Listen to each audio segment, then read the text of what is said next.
Jatropha ಬಗ್ಗೆ ನಿಮ್ಮ ಸರ್ಕಾರ ಯಾವತ್ತೂ ಮಾತಾಡಿರಲ್ವಾ? ನಿಮ್ಮ ಸರ್ಕಾರ ಇದ್ದಾಗ ಜತ್ರೋಪ ನಾವೇನೋ ಇದು ಹೊಂಗೆ ಹಣ್ಣಲ್ಲೇನೋ ಮಾಡಿಬಿಡ್ತೀವಿ, ಅದರಿಂದ ಒಂದು ಪ್ರಯೋಗ ನಡೀತಾ ಇದೆ, ನಿಮ್ಮ ಸರ್ಕಾರ ಏನು ಚಿಂತೆ ಮಾಡಿರಲ್ವಾ ಅವತ್ತಿಗೆ? ನೋಡಿ ಇವೆಲ್ಲ ಮಾಡಿ ಫ್ಲಾಪ್ ಆಗಿದೆ ಸರ್. ಓಕೆ, ನೀವೇ ನೋಡಿದ್ದು, ನೀವೇ ಬಿತ್ತರಿಸಿದ್ರಿ ಅನ್ಸುತ್ತೆ. KSRTC ಹೊಂಗೆ ಎಣ್ಣೆ ಹಾಕ್ಬಿಟ್ಟು ಓಡಿಸ್ಬಿಟ್ಟು ಇಂಜಿನ್ನೇ ಇದು ಸೀಸ್ ಆಗೋಯ್ತು. ಓಕೆ, ಕರ್ನಾಟಕದಲ್ಲಿ KSRTCಗೋ BMTCಗೆ ಹಾಕ್ಬಿಟ್ಟು ಹೊಂಗೆ ಎಣ್ಣೆ ಇಂಜಿನ್ನೇ ಸೀಸ್ ಆಗೋಯ್ತು. ಓಕೆ, ಈ ethanol E20 20% of the sugar cane molasses ಹಾಕೊಂಡು ಇದು ಪೆಟ್ರೋಲಿಯಂ ಕಂಪ್ನಿಗೆ ಇದು ಸರಬರಾಜು ಮಾಡ್ತೀರಲ್ಲ, ಇದು ಪ್ರೂವನ್ ಇಲ್ಲ. ಓಕೆ, ಯಾವ IITನೋ IIMೋ ಇಲ್ಲ ದೊಡ್ಡ ದೊಡ್ಡ ಸೈಂಟಿಸ್ಟ್ಗಳು ಇದನ್ನ ಇನ್ನೂ ಒಂದು ಲಾಜಿಕಲ್ ಎಂಡ್ ಆಗಿ ಇದು ವರ್ಕ್ ಆಗುತ್ತೆ ಅನ್ನೋದು ಒಂದು ಲಾಜಿಕಲ್ ಕನ್ಕ್ಲೂಷನ್ಗೆ ಬಂದಿಲ್ಲ. ಓಕೆ, ಇವತ್ತು ನಮ್ದೋ ಗಾಡಿನೋ ಇವ್ರ ಗಾಡಿನೋ ಮತ್ತೊಂದು ಗಾಡಿನೋ ವಿತ್ ಫ್ಯಾಕ್ಟ್ಸ್ ಅಂಡ್ ಫಿಗರ್ಸು ಎಷ್ಟೊಂದು ಜನ ಡಿಜಿಟಲ್ ಮೀಡಿಯಾದಲ್ಲಿ ಇಲ್ಲ ಗ್ರೌಂಡ್ ಅಲ್ಲಿ ಎಕ್ಸ್ಪೋಸ್ ಮಾಡಿದ್ದಾರೆ. ಓಕೆ, ಹೆಂಗೆ ಈ ಗಾಡಿ ಮೈಲೇಜ್ ಡ್ರಾಪ್ ಆಗ್ತಿದೆ ಅಂತ. ಇನ್ನೊಂದು, ಈ ಒಂದು ಎಥೆನಾಲ್ನಿಂದ most of the sugar company ಮಹಾರಾಷ್ಟ್ರದಲ್ಲಿ ಅವ್ಯಾಗತವಾಗಿ ದುಡ್ಡು ಮಾಡ್ತಿದ್ದಾರೆ ಸರ್. ಓಕೆ, ಆ ದುಡ್ಡನ್ನು ರೈತರಿಗೆ ಪಾಸ್ ಮಾಡ್ತಾ ಇಲ್ಲ. ಇವಾಗ ಫಾರ್ ಎಕ್ಸಾಂಪಲ್ 110 ಕಬ್ಬು ತಗೊಂಡ್ರೆ ಮಿನಿಮಮ್ ಒಬ್ಬ ಶುಗರ್ ಫ್ಯಾಕ್ಟ್ರಿ ಅವನು 10,000 ಸಂಪಾದನೆ ಮಾಡ್ತಿದ್ದಾನೆ. ರೈತರಿಗೆ ಎಷ್ಟು ಪಾಸ್ ಮಾಡ್ತಿದ್ದಾರೆ ನಿಮ್ಗೆ ಗೊತ್ತು.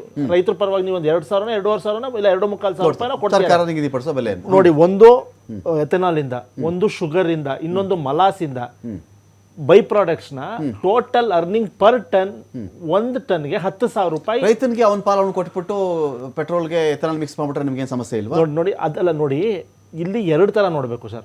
ಒಂದು, ಈ ಎಥೆನಾಲು ಡೇಟಾ ಪ್ರೂವನ್ ಇಲ್ಲ.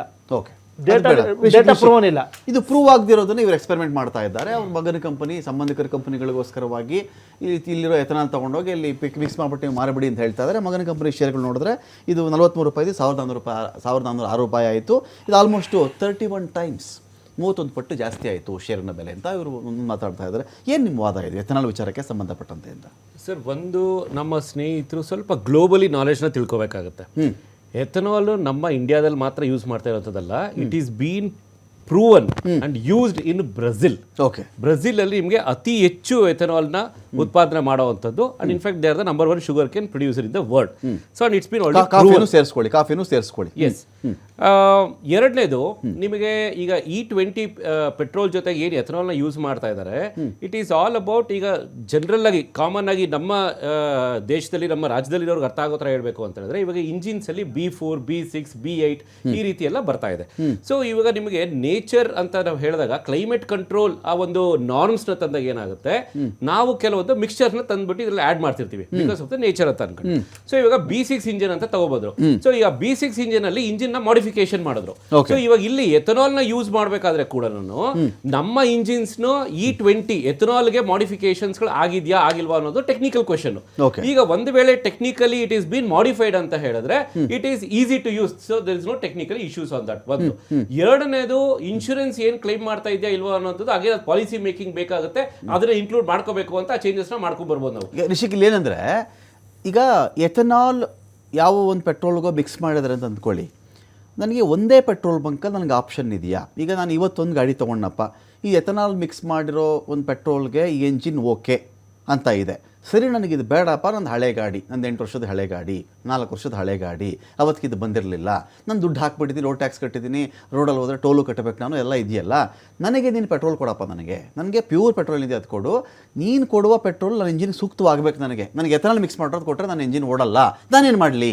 ಎಸ್ ಸರ್, ಅಲ್ಲಿ 2 ಆಪ್ಷನ್ ಇದೆ. ಒಂದು, ಗೌರ್ಮೆಂಟ್ ಮ್ಯಾಂಡೇಟ್ ಮಾಡಬಾರ್ದು, ಸಪೋರ್ಟ್ ಯು. ಕರೆಕ್ಟ್. ಯಾಕೆ ಅಂತ ಹೇಳಿದ್ರೆ, ಇವಾಗ my engine is ethanol supported engine ಅಂತ ಹೇಳಿದ್ರೆ ನಾನು ಅದು ಹಾಕ್ಸ್ಕೊಳ್ತೀನಿ, ಇಲ್ಲ ಅಂತ ಹೇಳಿದ್ರೆ ನನಗೆ ಕಂಪಲ್ಷನ್ ಮಾಡಬಾರ್ದು, ಅದಕ್ಕೆ ಐ ಸಪೋರ್ಟ್.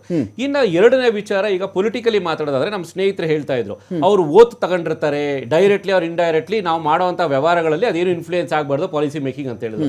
ಎಷ್ಟು ಹಾಸ್ಯಾಸ್ಪದವಾಗಿದೆ ಅಂತ ಹೇಳಿದ್ರೆ, ಕಾನ್ಫ್ಲಿಕ್ಟ್ ಆಫ್ ಇಂಟ್ರೆಸ್ಟ್ ಇರಬಾರ್ದು ಅದರಲ್ಲಿ ಅಲ್ವಾ? ಸೊ ಇನ್ಕ್ಲೂಡಿಂಗ್ JDS ಸೇರಿಸ್ಕೊಂಡು ನಾನು ಹೇಳ್ತಾ ಇದ್ದೀನಿ, ಎಷ್ಟೆಲ್ಲ ಸಚಿವರಿದ್ದಾರೆ, ಅದು ರಾಜ್ಯ ಸಚಿವರು ಇರ್ಬೋದು, ಕೇಂದ್ರ ಸಚಿವರು ಇರ್ಬೋದು, ನಿಮಗೆ ಮಾಡುವಂತಹ ಪಾಲಿಸಿ ಮೇಕಿಂಗು, ನಡೀತಿರುವಂತಹ ಕಮರ್ಷಿಯಲಿ ಬಿಸ್ನೆಸ್ ಯಾವುದಕ್ಕೂ ಎಲ್ಲೂ ನಿಮಗೆ ಒಂದು ಇನ್ಫ್ಲೂಯೆನ್ಸ್ ಆಗದಿರುವಂತಹ ಬಿಸ್ನೆಸ್ ಬಿಸ್ನೆಸ್ ಮೆನ್ಸ್ಗಳು ಎಷ್ಟು ಜನ ಇದ್ದಾರೆ. It could be education industry, it could be ಅಲ್ಲ, ಮ್ಯಾನುಫ್ಯಾಕ್ಚರಿಂಗ್. ಅದು ಇದೆ, ಅದು ಆಗಬಾರ್ದು ಅಂತ ಹೇಳಿದ್ದು, ನಡೀತಾ ಇದೆ, ಅದು ಆಗಬಾರ್ದು ಅಂತ ಅವ್ರು ಹೇಳಿದ್ದು. ಹೇಳ್ಬೇಕಾದ್ರೆ ಈಗ ಒಬ್ಬ ಕೇಂದ್ರ ಸಚಿವರನ್ನ ಇಟ್ಕೊಂಡು ಕಂಪನಿ ನೇಮ್ ಹೇಳಿ ಅದು 31x ಆಯ್ತು ಅಂತ ಇಷ್ಟೊಂದೆಲ್ಲ ಹೇಳ್ತಾ ಇರುವಂತವ್ರು, ಅವ್ರು ಒಬ್ರು ಮಾತ್ರನ ಅಥವಾ ಮಹಾರಾಷ್ಟ್ರದಲ್ಲಿ ಮಾತ್ರನ ಕಬ್ಬು ಬೆಳೆಯುವಂತದ್ದು. ಕರ್ನಾಟಕದಲ್ಲಿ ಬೆಳಗಾವಿ ರೀಜನ್ ನಾವೇನ್ ಕಬ್ಬು ಬೆಳೆಯಲ್ವಾ, ಮಂಡ್ಯ ಭಾಗದಲ್ಲಿ ನಾವೇನ್ ಕಬ್ಬು ಬೆಳೆಯೋದಿಲ್ವಾ, ಅಲ್ಲಿರುವಂತಹ ಯಾವುದೇ ಸಚಿವರಾಗಲಿ ಅವ್ರದ್ದು ಯಾವ್ದು ಕಬ್ಬಿಂದು ಇಂಡಸ್ಟ್ರಿಗಳು ಯಾವ್ದು ಇಲ್ವೇ ಅಲ್ವಾ.